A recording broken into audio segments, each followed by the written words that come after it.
I want to have some fun with you this afternoon, talk to you a little bit about what's going on in the States, a little bit about my book, and then maybe a little bit about what's happening with national politics, and then let's have a good discussion. I'll take a bunch of questions from you all because I know there's a lot on your mind because there's so much going on in the country.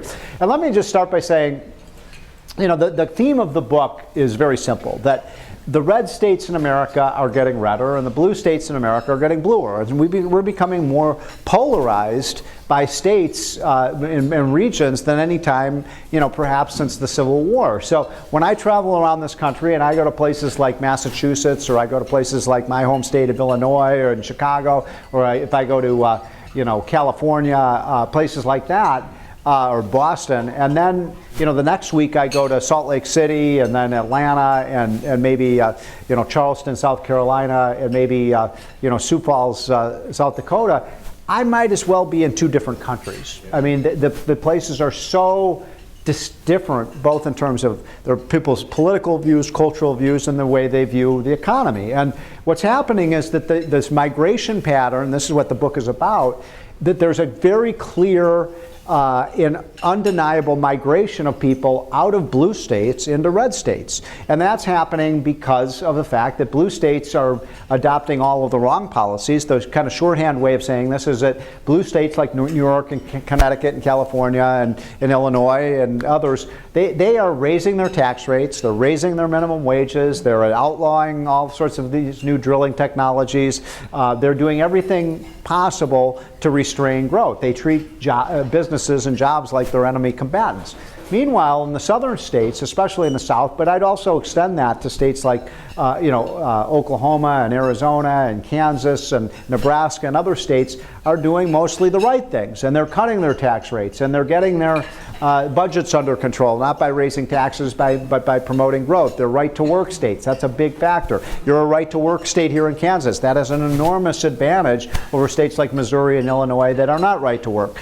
And all of these things matter a lot. And so you're seeing this, you know, the way I put it, I was out in Mississippi a month or two ago in Jackson. I was giving a talk to a group very similar to this, and I was getting very excited talking about how the southern states are seeing this huge growth in jobs and employment and businesses and income. And I said, and I slammed my fist on the table, I said, and ladies and gentlemen, the South will rise again. And all these people, you know, were really excited. They got all riled up. And this one guy in the back of the room, he says, "Do you mean militarily?" I said, "No, not militarily." It was really cute. But look, the center of power is really gravitating towards these places. And quite frankly, states like New York and California and our home state, Corinne and I are from Illinois, these states either have to change or they're going to die, right? They're going to die. They're going to be bled to death. I don't know how many of you followed what happened just yesterday with this company Tesla. You know, Tesla, which makes the electric car. It's one of the hottest companies on the Fortune 100 list. Its stock is through the roof.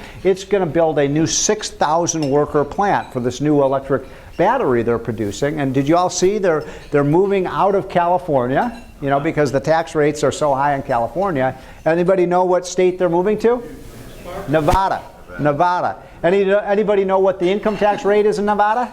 Zero. You think it's an accident they moved from 13% to zero? No. Taxes matter. They matter a whole hell of a lot. By the way, California is just being bled to death. Did you see what happened to Toyota earlier this year? I mean, Toyota is one of the most, 25 largest companies in America today. Toyota was for the first 30 years was based in California, in Southern California. They also moved. Did you see that? They moved out of California. Anybody know where Toyota moved to?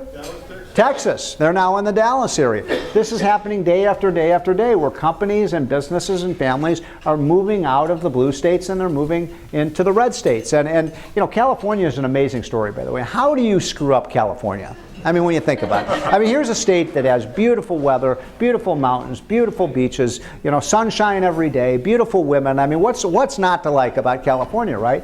And yet, over the last decade, 1.5 million more Americans left California than came into California. That's stunning. I mean, how do you screw that up? And it's because California does virtually everything wrong. Now, this is relevant to, by the way, what's happening in Kansas. I believe that this election in Kansas this year is one of the most important, your governor's race is one of the most important races in the country. I believe that. Because not only does it matter to you all here in Kansas, but it matters nationally.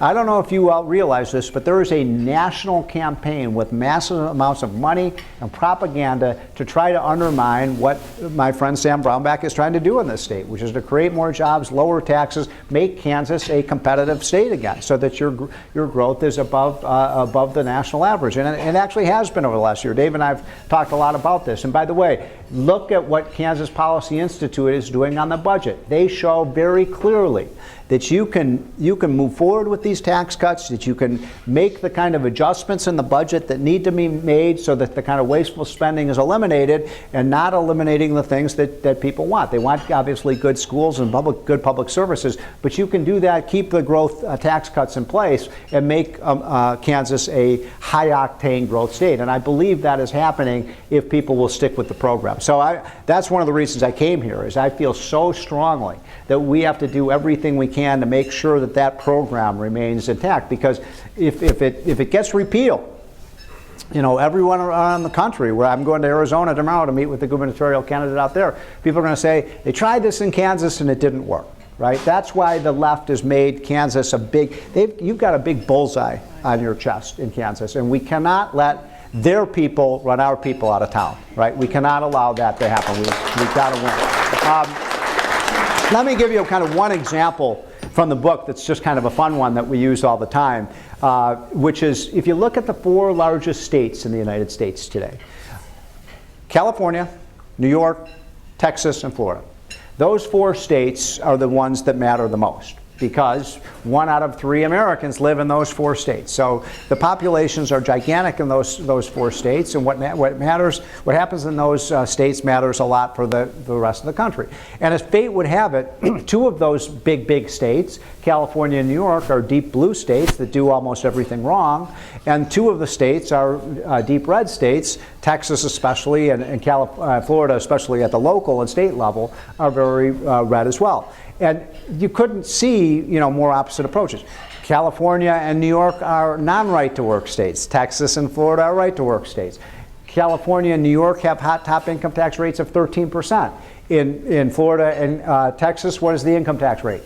0, right? So these things matter. So what we did in the books is look at the last 15 years and said, okay, which of these, you know, how are the 2 red states or the 2 blue states doing better? You know, we just looked at the job creation level in those 4 states, and what we found was amazing. If you look at Texas over the last 4 years, Texas was number 1.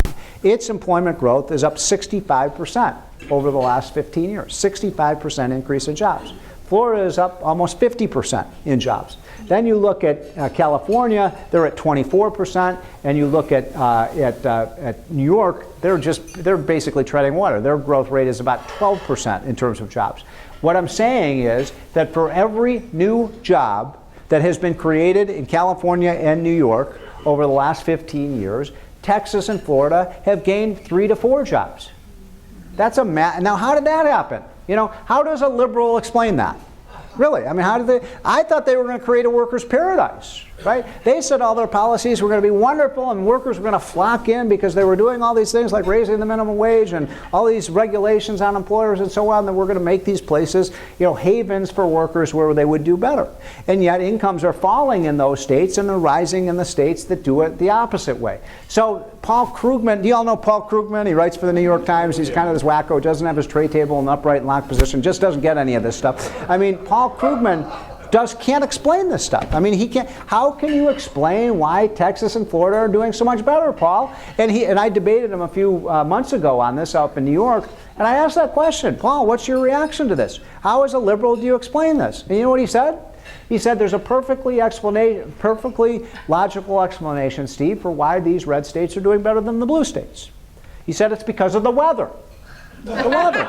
Now, you know, that's it's not a completely stupid thing to say. I mean, actually, there's no question that if you lived in Minneapolis or if you lived in Peoria or you had to live in, you know, a place like St. Louis, or you could move to, you know, Fort Lauderdale or Phoenix or, you know, some of these, you know, sunnier and warmer places, especially as we get older, we want to live in warmer climates.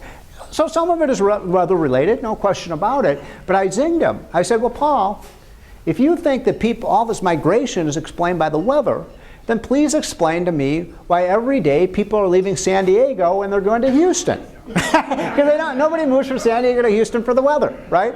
And he had no response to that, right? And the left doesn't have any response to this. Let me make another quick point. You know, I've been in this tiff with the Kansas City Star because I had a piece in there about how the low tax states were doing better and how Kansas has the right kind of formula for success. And that's not exactly the opinion of the Kansas Star, editorial page. And they took me to task and the data shows all the exact opposite. And we went back and forth and back and forth. They were misleading people about what the real data is saying. And finally I got so exasperated. I said, look, I'm going to be in Kansas in a few weeks, thanks to the Kansas Policy Institute. And why don't we do this? You guys feel you're so confident in your position, and I feel I'm pretty confident in my position. I will challenge anyone you want to debate these issues in a public forum. You can get 500 or 1,000 people. How many you advertise on your pages of the Kansas City Star, and bring in Paul Krugman or Robert Reich. He's about this tall. Any of these guys, bring them in, and I'll debate them. And no, we don't want to debate because the left doesn't want to debate these issues, right? They want to lie, and they want to dissemble, and they want to feed people with misinformation, and they don't want to be called about it. And that's exactly what's happening right now, and we cannot let it happen. Right? We cannot let these elections be decided on the backs of lies and misinformation. So that's the reason I came here, is to try to educate as many people as I can about the real situation with these states. If Kansas goes forward, with its agenda, I really do believe it will become a high growth state. I think there is so much at stake here. And we also see this, by the way, at the national level. So let me just talk a little bit about kind of the national economy, because I think we've done a lot of really stupid things at the national level as well. I was on the Fox News with Neil Cavuto the other night, and you may watch him. He's, I love Neil, and I do a spot with him a couple times a week. And he asked me the other day, he said, Steve, if you were Barack Obama's economic advisor, that's an interesting idea. If you were his lead economic advisor, what would you recommend that he do? And without hesitation, I said, well, Neil, if I sat down with the president and he was going to listen to what I say, I'd say, Mr. President, here's my advice to you to fix the economy. Look at everything that you have done, every piece of legislation, every regulation, every executive order you've done in the last 5 years. And then your last 2.5 years in office, do exactly the opposite, right? Because if he does that, the economy, because literally, and maybe there are a few exceptions that you can come up with, I cannot think of a single thing that this administration has done. And by the way, I don't want to be, I know this is a Republican group. I'm not a rah-rah Republican. I've always said the reason I know Republicans are the pro-life party is because their politicians always find themselves in the fetal position. These are sometimes cowardly people. So I'm not here to rah-rah Republican. But it is interesting. So let me say this. I would say not just the last 5 years of Obama, but the last 2 years of the Bush administration. I think we can all agree we made a lot of mistakes, right? All the big, massive bailouts. I don't know. If you ask me, I think it's crazy. The government shouldn't be in the... How many of you are with me? The government should not be in the business of bailing out failed companies. Never again, right? That is not the purpose of government. We have a system of bankruptcy. We have a system under capitalism. If you do the right things and you're making money and you're doing it in a way that's benefiting consumers and so on, you get to, you realize the benefits of your decisions. But you know what? If you fail, if you do the wrong things, there's not going to be some big corporate safety net. We've got to get rid of that. In fact, that only encourages the very bad decisions that a lot of these banks made. And, I want to say something as an aside here. When you look at the collapse of the economy that happened in 2008 and 2009, and you want to look at the primary villains, look, a lot of these banks made incredibly terrible decisions about some of the mortgages they made and all of that. But if you want to look at the real villains, I want to point out two to you that I think were at the very center of this crisis. Fannie Mae and Freddie Mac. Fannie Mae and Freddie Mac. And these two agencies, here's the thing that's, of all of the massive bailouts that we did in 2008 and 2009, more money went to Fannie Mae and Freddie Mac than any of the other entities. And those institutions have not paid the money back. And here's what's really scary.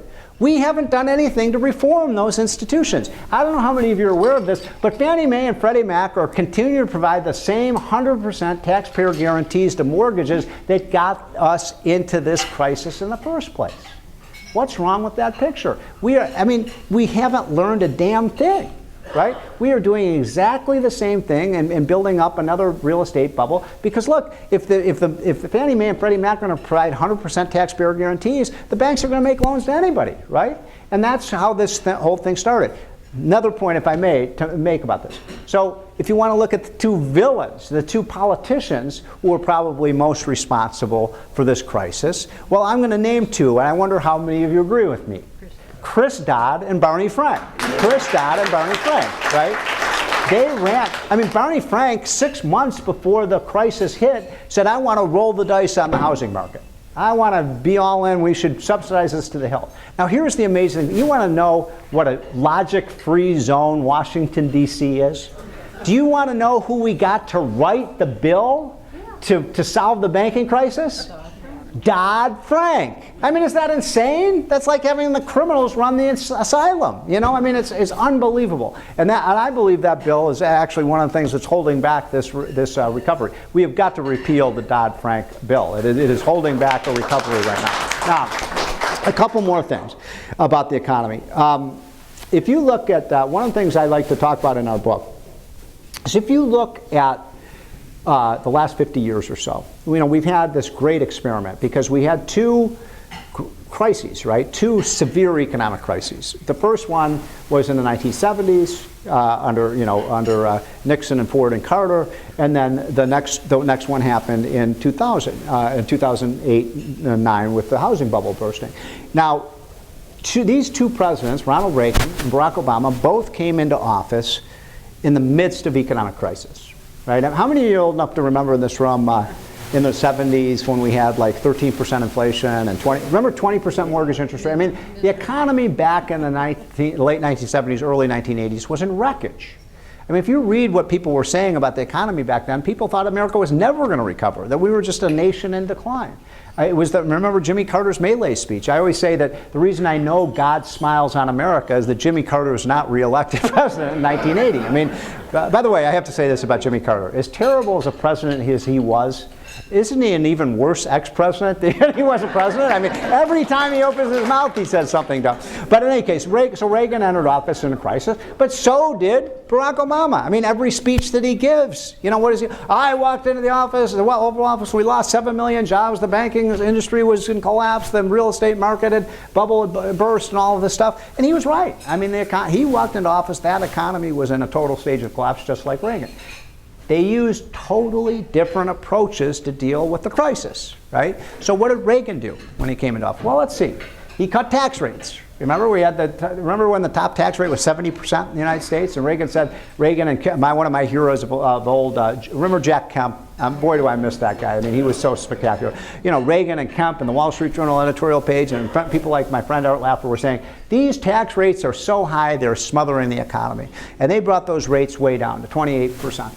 What else did Reagan do? Well, remember just as a kind of a historical quiz question. Anybody remember who the Fed chairman was when Ronald Reagan came into office? Volcker. Paul Volcker, who was a great hero. Volcker and Reagan got together and they broke the back of inflation. The inflation rate went from 14% under Carter all the way down to 3% within 18 months under Reagan. An incredible accomplishment. So we got control of our money supply. We deregulated key industries in the economy. We didn't regulate the economy, we deregulated. We got government off the back of business. We got control of government spending. Essentially what Reagan did is said we're going to let the supply side of the economy, businesses, and entrepreneurs and the people, the men and women who run these businesses, they're going to, we're going to get the government out of their way so they can grow the economy. Meanwhile, Obama came in, and what did he do? Exactly the opposite, right? Exactly the opposite. We had the bailouts. We had, remember the stimulus plan, $830 billion. $830 billion was spent to stimulate the economy. That is an awesome amount of money, $830 billion. I've got to tell you this. Everybody in Washington drank the Kool-Aid, right? Oh, yeah, the government's going to spend more money, and that's going to get us out of this recession. My favorite economist of the last 100 years, I think a lot of you will agree with me on this, was Milton Friedman. Milton Friedman was a saint. I love Milton Friedman. And what is Milton Friedman famous for? A lot of things. But I think all economics kind of boils down to this one point that he used to make. Remember this one? There ain't no such thing as a free lunch, right? And what did he mean by that? A very simple economic concept that nobody in Washington seems to understand. If the government spends a dollar, the dollar has to come from somewhere, right? I don't think there are any young kids in this room, so I can see this in an adult audience. There's no tooth fairy out there, right? There's nobody handing out free dollars. So when the government spends a dollar, it has to come out of your pocket or your pocket or your pocket or my pocket. It can't make up money. Even if it prints it, what does that do? It just means the dollars that we have are worth less. This is one of the trickeries of liberalism, a sophistry. This idea that the government can create wealth by spending more money. And it didn't work. And then, of course, we had, remember the Cash for Clunkers program? Remember that one? You know, the government's going to pay you to buy a new car. There's a great cartoon in our paper in the Washington Times the other day where, you know, Joe Biden, who's always saying stupid things, I forget what he said, something crazy about ISIS. And so they had this picture of Obama carrying around Joe Biden like he was a piece of lumber, and he walks up to this window and says, "Cash for Clunkers, trade it." I was like, can I trade in this guy? But you know, I mean, these were a series of mistakes. And the other thing that I think you all know this because you're a well kind of educated group. You're fiscally very responsible. Have you watched what the Fed has been doing in the last 5 years? The Federal Reserve Bank has printed $3 trillion. $3 trillion. They have been deluging the American economy with cheap money. Now that's a dangerous thing, to just think printing money is going to get you out of the economy. But this is what the Keynesians did. They threw their entire playbook at this recession, right? Printed money, spent money on stimulus bills, borrowed $7 trillion. $7 trillion in the last 5 years have been borrowed. Who's going to pay that back? Whose back is that burden on? Your kids and your grandkids and my kids and grandkids. I mean, this is fiscal child abuse, what's been happening in this country, and it has got to stop. In any case, now, so totally different approaches, right, to dealing with the economy. I missed the biggest one. What's been the biggest negative on the economy over the last few years? Obamacare, right? I mean, Obamacare is a huge job killer, right? I mean, Obamacare, how many of you know what a 49er is? Anybody know what a 49er is? Not a San Francisco 49er. What's a 49er? Yeah, a business that has capped its employment at 49 workers. Now, why would businesses do that? Because Obamacare says if you hire 50 workers or more, all of these regulations fall upon you. So what are employers doing? Businessmen and women are very smart, right? They do respond to incentives. I can't tell you, I travel all over this great country of ours. I cannot tell you how many businessmen and women come up and say, I will be damned if I will hire a 50th worker. I'm not going to do it. Now, we have 18 million unemployed people in this country. Why in the world would we pass a law to discourage employers from hiring more workers? But we did that. And it's having a very negative effect. How many of you know what a 29er is? Anybody heard of a 29er? What's a 29er? That's hours, 29 hours. Exactly. So business, the other insidious feature of that, by the way, Obamacare is the single worst law to pass Congress in 50 years. This is the most dangerous law that I have seen. It's wrecking our healthcare system and it's wrecking our economy. But you're exactly right, sir. 29 hours a week. So what employers are doing, and by the way, the new numbers that just came out today, we got these lousy job numbers. What are employers doing? They're cutting back. They're hiring people part-time. And it's happening. And that's because if you hire somebody for 30 hours a week more, all of those Obama regulations take effect.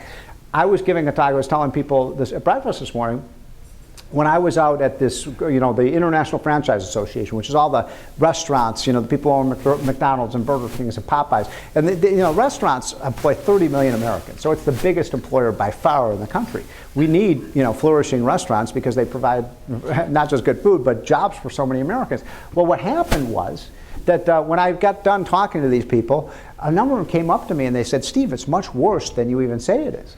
And they said, "What happens? You know how in every place in America, the Burger King is right across the street from the Wendy's. So you know what they're doing now, the employers? The workers are working 20 hours a week at the Burger King. They go across the street, yes, sir, to the Wendy's. They work 20 hours a week there, and vice versa. Now, why do they do that?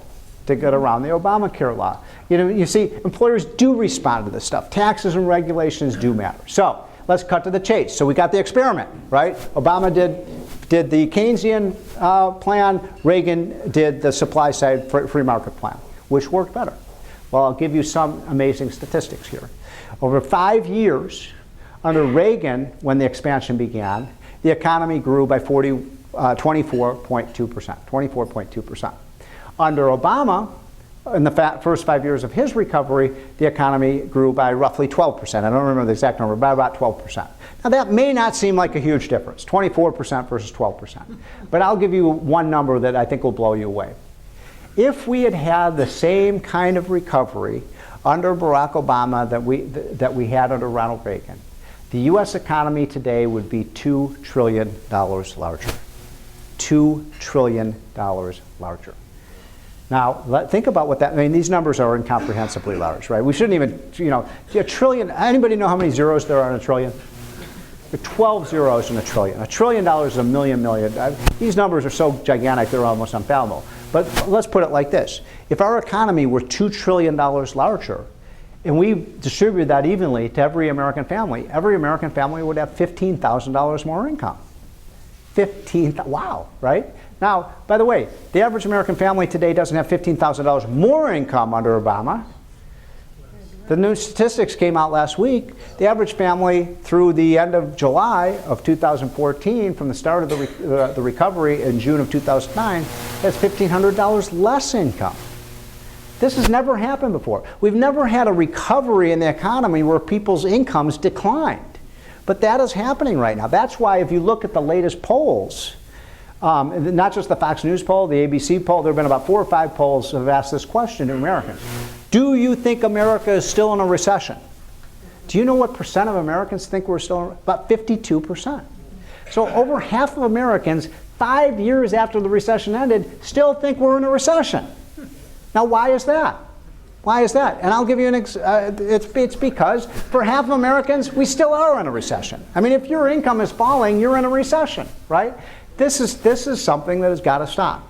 I want to switch gears on another subject, if I may. And by the way, I don't want to. I hope this is all off the record because I want to speak very plainly to you. When you talk about the threats to the economy going forward, the radical green agenda in this country is extraordinarily frightening. And I'm going to say this because I believe it's true.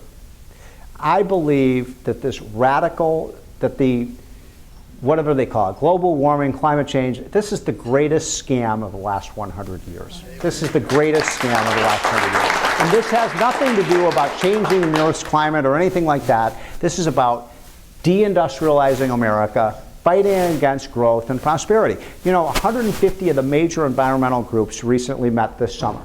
And they came out with this doctrine, their manifesto. And you know what it begins with? The enemy of the planet is capitalism. The enemy of now, that's the most insane thing I have ever heard. Capitalism has liberated more people from abject poverty than any government program in the history of invention. But they think capitalism is the enemy. And that's the kind of fight that we're fighting against. A couple of other just kind of random things I wanted to mention, and then I want to open it up to questions. We talk a lot about how we can fix things at the state and federal level. I want to just mention one thing that just sticks at my craw because my kids just started school, and I have many of you probably know I have 3 kids. I have 2 teenagers who I don't like very much, and then I have an 11-year-old who I'm very fond of. But my 2 teenagers, thankfully, are now off in college. And what is going on?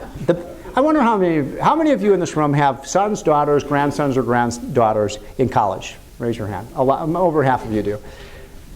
The other biggest scam that's going on in America, other than global warming, is the amount of money colleges and universities are charging families for tuition. How many of you with me on that? I mean, this is insane. This is unbelievable. The average tenured professor around the country teaches 3 hours a week, and we pay him $150,000 a year.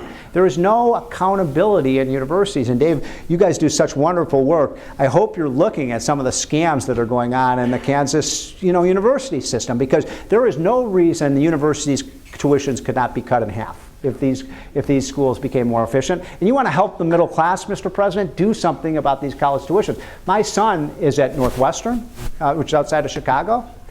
Anybody want to guess what I'm paying room, board, and tuition for Northwestern for 4 years? Who said $35,000? $80,000. $62,500 a year.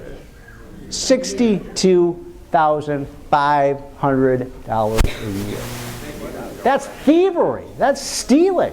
You know, I told my son, you know, look, you go to Northwestern for 4 years, I'll just write you a check for $200,000. You can play computer games for 4 years, and we'll both be better off. He said, yeah, that's not. I mean, we probably are better off just starting our kids with $200,000. This kind of scam has got to stop.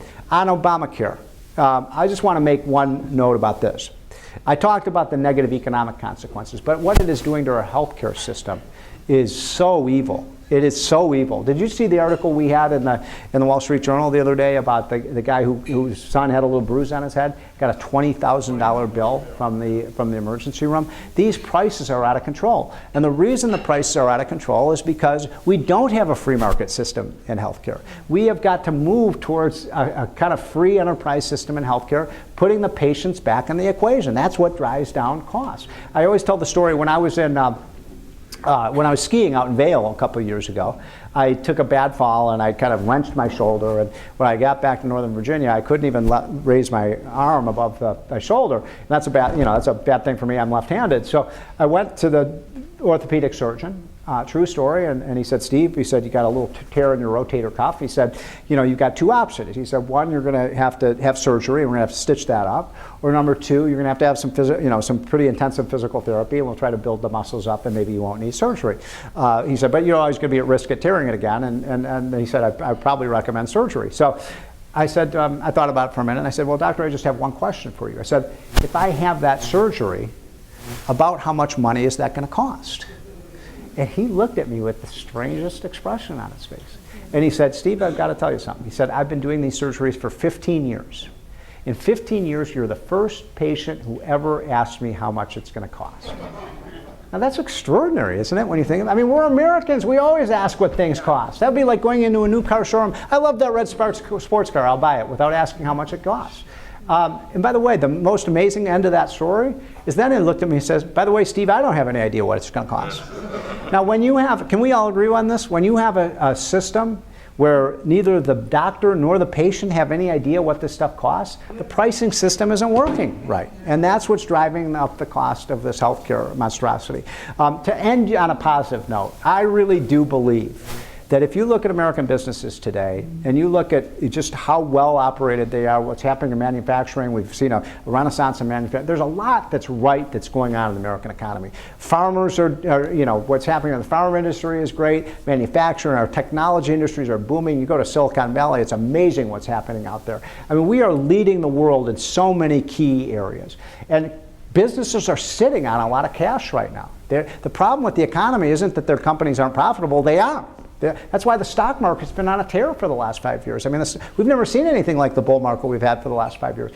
Companies have become ruthlessly profitable, which is a great thing. The problem is they aren't re-injecting that money into the economy to grow it. They're sitting on it in cash. And when I ask these businessmen and women, why aren't you hiring more workers? Why aren't you building more factories? You know what almost all of these men and women say? They are worried about what the next shoe is going to drop from Washington. What is the next assault that's going to come on Washington? Are we going to have new, these insane, carbon emission standards, a new Obamacare, new tax increases on the rich? All of these things are holding back the expansion. Now, the good news is, and I'll kind of end on this point, if we get some people in Washington, if we get a regime change, if you know what I mean, and we get those dials turned in the right direction, because they're all turned in the wrong direction right now, and we start seeing the tax code fixed and the healthcare system fixed and the entitlement system fixed and get our debt under control, and we can do this as a nation. If that happens, and I think it is going to happen in the next few years, ladies and gentlemen, you are going to see the biggest boom this country ever saw. So thank you very much. It's been a great pleasure to speak with you.